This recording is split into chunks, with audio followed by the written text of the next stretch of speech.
Olá pessoal, boa noite.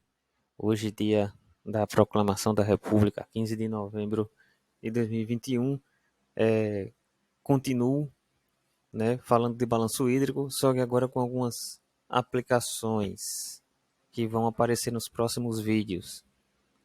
Então, a gente vai imaginar o seguinte: vocês estão vendo aí um reservatório, um barramento, a vazão de entrada. Vocês estão vendo também a vista superior na esquerda, duas vistas laterais aqui à direita, o armazenamento S, a precipitação que cai na água, a evaporação que sai também do espelho d'água aí, né? Pode haver demanda, né? Essa demanda vem dos usuários da água, seja lá para um perímetro de irrigação, seja lá para uma cidade, abastecimento, para alguma indústria, enfim. Uma descarga de fundo, que geralmente é um valor se é obrigado a liberar, né, por questões ambientais e etc. É, e, e aí, quando o nível da água sobe muito, ao ponto de ultrapassar a capacidade do reservatório, você tem aí que, ou seja, quando ultrapassa a capacidade máxima, o armazenamento máximo, você tem a vazão de vertimento. Então nós partimos, né, da equação da continuidade concentrada. Aqui tudo é volume por unidade de tempo, mas aí a gente simplifica um pouquinho. Ó. Então, o volume no tempo t mais delta t, a gente discretiza, na verdade, essa equação e a gente também faz o seguinte, a gente transforma tudo para volume, tá?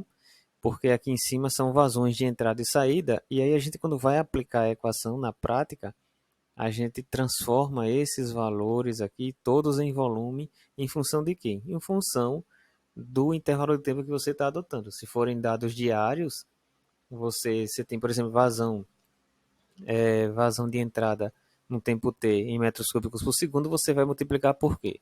A cada dia, para fazer o balanço a cada dia, você vai multiplicar por 86.400. Mas deixa eu voltar aqui, né? Então, S de T mais delta T, o volume nesse tempo é o volume no tempo anterior, mais a vazão de entrada, mais a precipitação, menos a evaporação, menos o que verte, menos a demanda, menos a descarga de fundo, certo? Bom, então você tem aí os armazenamentos, a vazão afluente, precipitação, evaporação, a vazão vertida. Essa vazão vertida só ocorre quando o volume calculado ultrapassa a capacidade máxima, a demanda e a descarga de fundo. Submetidos à restrição de volume deve estar entre 0 e S máximo, onde S máximo é o volume útil do reservatório. Na verdade, a gente vai botar uma restrição maior depois que a gente vai, na verdade, procurar, a gente vai adotar aqui um valor S mínimo, mas depois a gente fala sobre isso, tá? Então, essa é a equação da quantidade concentrada aplicada a um balanço hídrico num reservatório. E aí, o que é que acontece? Se a gente vai levar em conta a evaporação, a gente tem que também prestar atenção do que ela depende do espelho d'água, da área do espelho do líquido no reservatório. E só que aí, o que é que acontece? Essa área depende do armazenamento, tá? A gente aqui eu vou fazer aqui uma pequena alteração na equação para precipitação líquida, tá? E aí eu vou chamar essa equação com a precipitação líquida como a equação do balanço hídrico. Por que eu vou fazer isso? Porque quando a gente vai transformando tudo isso em volume, esse volume depende da área, tá? Então essa precipitação e essa evaporação dependem da área, tá? Por isso que eu já juntei, a gente costuma juntar tudo num termo só e chama isso aqui de precipitação líquida, ok? Pessoal, tem uma coisa que eu preciso também falar para vocês, que é a seguinte. Eu mostrei aqui nos slides anteriores que esse termo aqui, por exemplo, ó, esse T, todos eles, na verdade, têm que ser transformados para volume, né? Isso geralmente é em função do ΔT que a gente utiliza. Agora tem outro detalhe, porque esse aqui já vem, por exemplo, geralmente em metros cúbicos por segundo, esse aqui também, esse, esse. Esses dois, geralmente, aí eu já vou colocar aqui, né?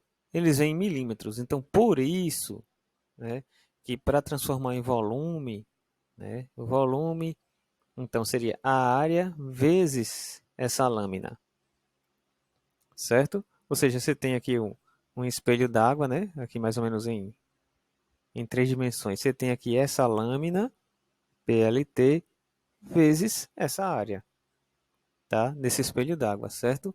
Então, esse detalhezinho que faltou eu, eu falar para vocês. Agora vamos continuar aqui, tá? Então, o que acontece é que essa precipitação líquida depende da área e a área, por sua vez, depende do armazenamento, da variação de armazenamento, na verdade. Só que essa variação de armazenamento é ST mais ΔT menos S de T.